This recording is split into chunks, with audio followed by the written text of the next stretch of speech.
Karischa shilliqurtli ko'ksi yeb ko'rganmisiz? Agar yeb ko'rmagan bo'lsangiz, shu videoni ko'ring.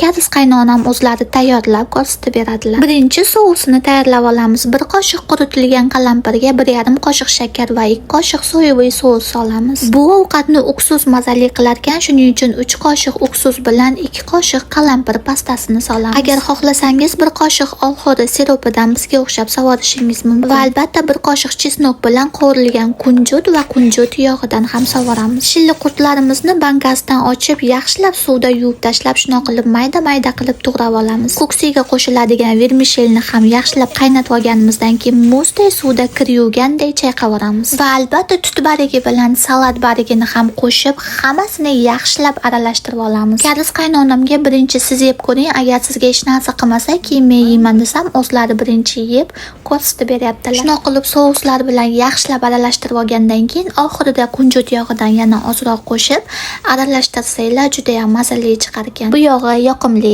tiqilish.